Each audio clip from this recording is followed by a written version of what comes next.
जय चक्रधारी। दोस्तों फिर से स्वागत है आपका हमारे इस चैनल में चक्रधारी में।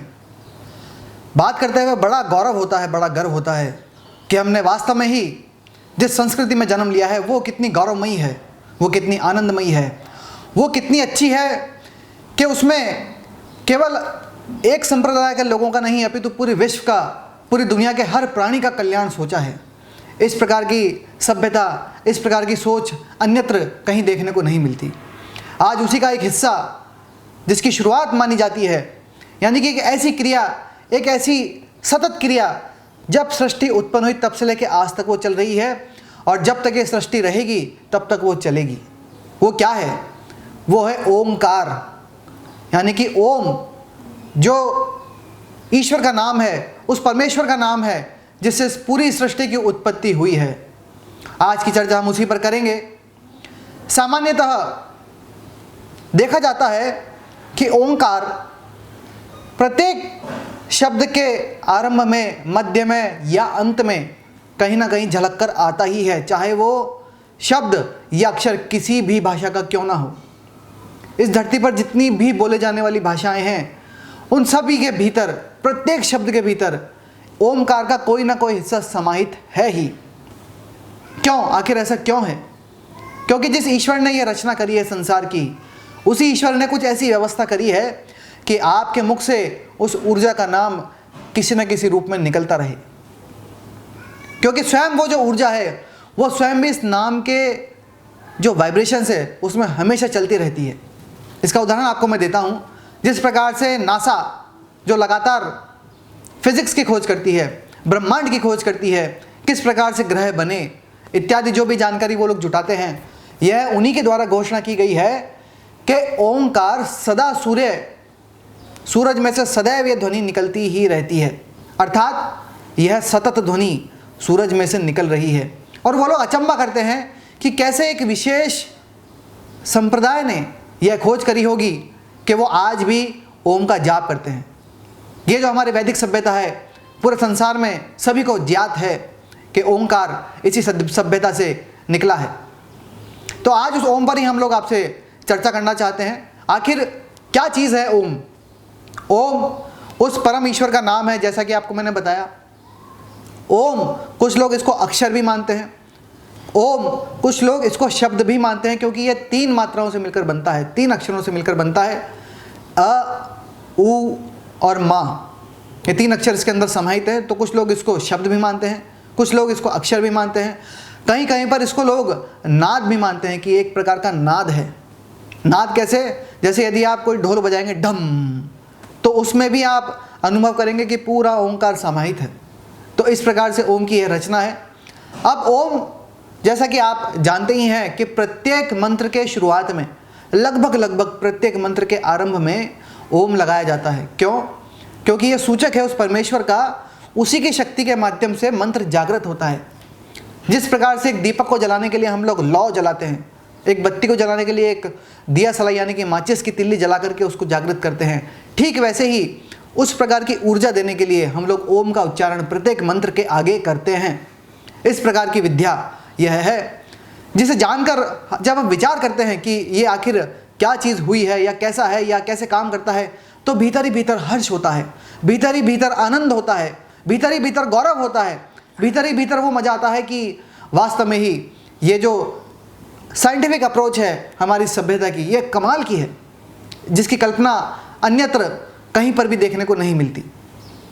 तो मैं आज आपको बताना चाहता हूं कि क्या करना चाहिए ऐसी अवस्था में, जिस अवस्था में यदि आप बीमार हैं, जिस अवस्था में यदि आपकी याददाश्त क्षमता कमज़ोर है, जिस अवस्था में आपका शरीर स्वस्थ नहीं है, जिस अवस्था में आपको थकान महसूस होती हो, जिस अवस्था में आपकी सोचने समझने की क्षमता समाप्त हो गई हो, जिस अवस्था में आपको लगता हो कि मेरा ध्यान एकाग्रचित नहीं हो रहा है, जिस अवस्था में आपको लगता हो कि मैं कहीं ना कहीं नकारात्मक ऊर्जा से ग्रसित हूँ, ऐसी कितनी ही सारी चीज़ें हैं जो आपको गिनाई जा सकती हैं।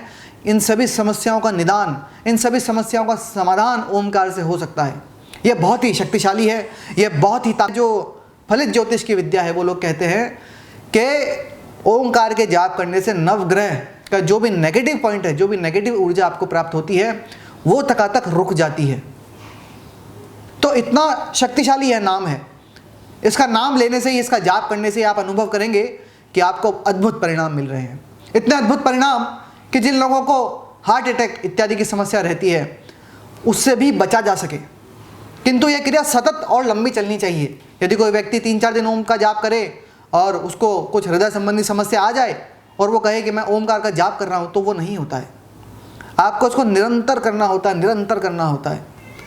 जिन लोगों को पागलपन आ जाता है वो कहे कि मैं बहुत अवसाद या डिप्रेशन में था, 4 दिन मैंने जाप किया किंतु बाद में स्थिति कंट्रोल से बाहर हो गई, तो वहाँ पर ओमकार काम नहीं करता है, क्योंकि एक सतत क्रिया है।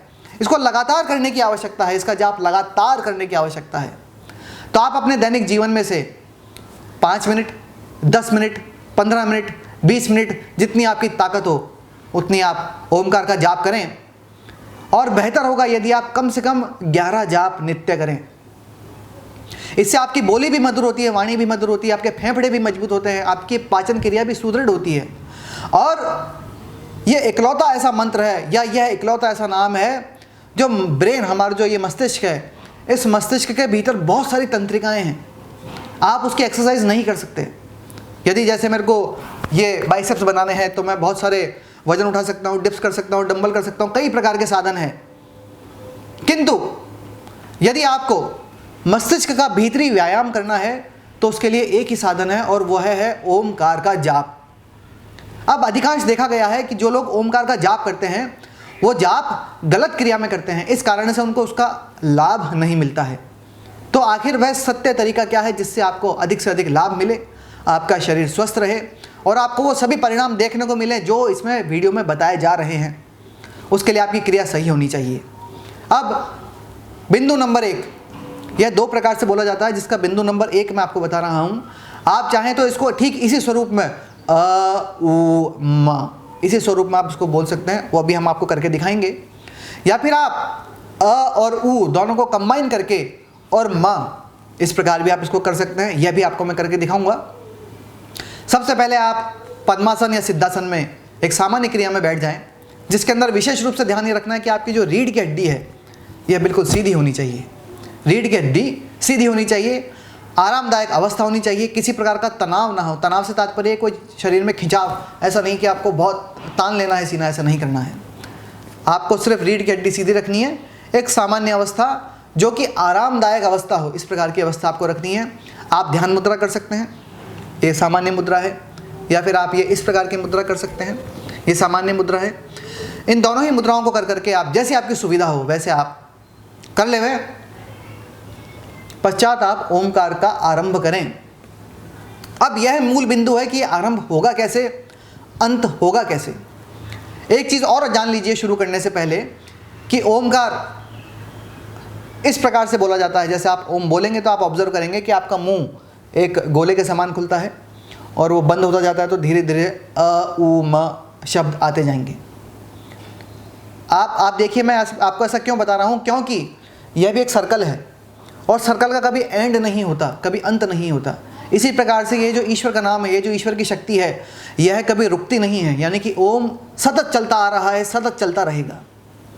तो ऐसी शक्ति जो सतत है, जो हरदम है, वही पूजनीय है, वही वंदना के योग्य है। तो हम आज वही कार्य कर रहे हैं। और एक आखिरी बात आप और जान लीजिए, ये इकलौता ऐसा ध्वनि है या ऐसी ध्वनि है, इकलौती ऐसी ध्वनि है जिसे गूंगा भी बोल सकता है। ईश्वर ने ऐसा यंत्र बनाया है मनुष्य को कि जिसके मुख में ज़बान नहीं है, अर्थात बोली नहीं है, जो शब्दों को बोल नहीं पाता, उच्चारण नहीं कर पाता, वो भी ओमकार को बोलने का अधिकारी है। उसको भी ईश्वर ने यह क्षमता दी है। खैर, अब हम आगे बढ़ते हैं। हम एक सामान्य अवस्था में बैठ गए सिद्धासन में, और बैठने के पश्चात हमने गहरी श्वास ली। अब गहरी श्वास में कभी भी आप, बहुत लोग क्या करते हैं, बहुत ज़ोर से सांस खींचते हैं गहरी श्वास बोलते ही, ये सब गलत है, ऐसा नहीं करना। इतना तेज़ और गहरी सांस का तात्पर्य नहीं होता कि तेज़ सांस खींचो। गहरी सांस का तात्पर्य होता है धीमे धीमे सांस खींचें, किंतु इतनी खींचें कि आपके पूरे फेफड़े भर जाएं। कुछ अवस्थाओं में आपको ऐसा महसूस होता है कि वो श्वास आपके पेट तक गई। हालांकि पेट हमारा श्वास लेने का काम नहीं करता, ऐसा नहीं है कि वो फेफड़ों की तरह काम कर रहा है, किंतु फिर भी वायु वहाँ तक पहुँच जाती है। तो उसे ही लंबी श्वास लेना कहते हैं। तो आप एक सामान्य अवस्था में बैठकर धीरे धीरे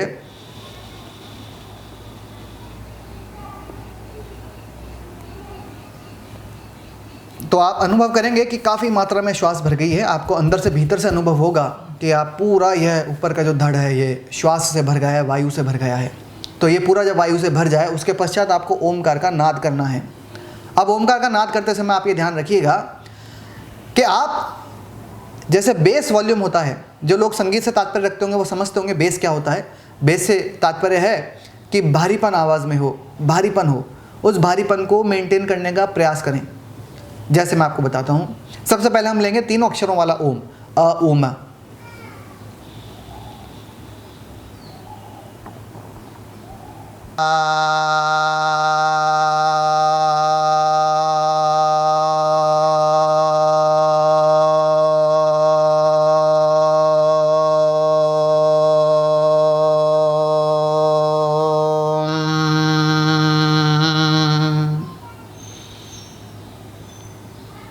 तो ये प्रथम हमने लिया जिसमें हमने तीनों अक्षर बोले, और द्वितीय भी आपको करके बताता हूँ जिसमें अ और उ एक ही साथ में आएगा और माँ अंत में अलग से आएगा।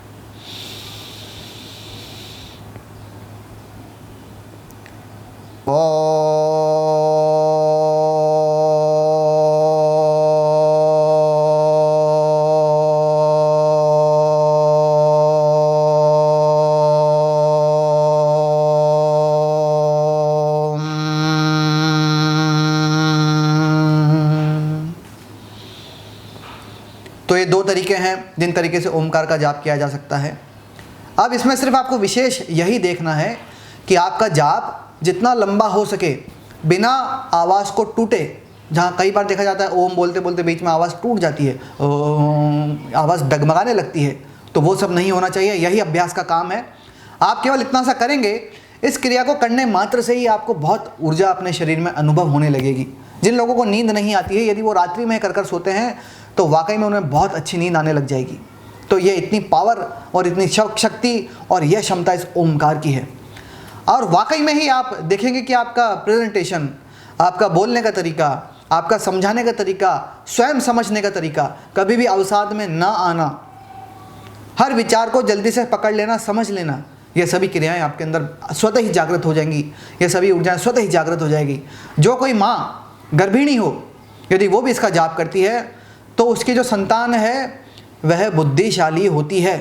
तो पुनः इस वीडियो के अंदर जो आपसे मैंने चर्चा करी ओमकार का जो महत्व बताया, इसमें एक और बात ध्यान रखिएगा। आप जब भी आप ओमकार का जाप करें तो आपको अपने नेत्र बंद रखने हैं। नेत्र बंद रख करके आपको कल्पना करनी है महान सूर्य की, क्योंकि जो ओम है वह हिरण्यगर्भ का सूचक है। हिरण्यगर्भ का तात्पर्य होता है जो प्रकाश की उत्पत्ति करने हारा है। जिसने प्रकाश की उत्पत्ति करी है उस ईश्वर का नाम है। जो निरंतर है, सतत है, जिससे पूरी सृष्टि की उत्पत्ति हुई है, वह ओमकार है। तो इन सब बातों का ध्यान करते हुए जो सर्वशक्तिमान है, जो सृष्टि के कण कण में समाया हुआ है, वह ज्ञान, वह परमेश्वर ओमकार है। इस प्रकार का हमारे को ध्यान करते हुए ओमकार का ध्यान करना है और ओमकार का जाप करते जाना है। हमारी श्वासों पे भी आप ध्यान केंद्रित कर सकते हैं, और चाहें तो यदि आप नहीं बैठता है तो ओम बिंदु, जो ओम अक्षर है, उसका भी आप ध्यान अपने मस्तिष्क में कर सकते हैं। ऐसा नहीं है कि ओमकार केवल हिंदुओं के लिए है। चूँकि यह परमेश्वर का नाम है तो संसार के किसी भी धर्म का व्यक्ति इसका जाप करने का अधिकारी है, क्योंकि यह मानवता के कल्याण के लिए है। कल्याण इस धरती पर प्रत्येक प्राणी का हो, ऐसी हम कामना करते हैं। और ईश्वर का ध्यान करते हुए आज के लिए मैं आपसे पुनः आज्ञा चाहता हूँ। आनंद लीजिए हमारी सभ्यता का। जो लोग इस सभ्यता में जन्मे हैं उनको पल पल गौरव महसूस करना चाहिए कि कितनी वैज्ञानिक सभ्यता हमारे को हमारे ऋषियों ने, हमारे मुनियों ने दी है। आपको लगता है यह एपिसोड आपके किसी काम का है तो इसको लाइक अवश्य करें, और आपको लगता है कि इससे किसी और का भी भला हो सकता है तो उसको शेयर भी ज़रूर करें। और कुछ चैनल आपको लगता है कि आपके काम का है तो सब्सक्राइब भी अवश्य ही करें। आपको इस संबंध में कुछ भी पूछना हो तो आप मेरे नंबर, जो कि व्हाट्सएप पे संदेश भेज करके आप मुझसे पूछ सकते हैं। वह नंबर है 9887917255। तो आपसे यही विनम्र प्रार्थना करूंगा कि आप मुझे केवल संदेश ही प्रेषित करें। देर सवेर ही सही आपको मैं प्रत्युत्तर अवश्य दूंगा। आज के लिए आज्ञा दीजिए। जय चक्रधारी।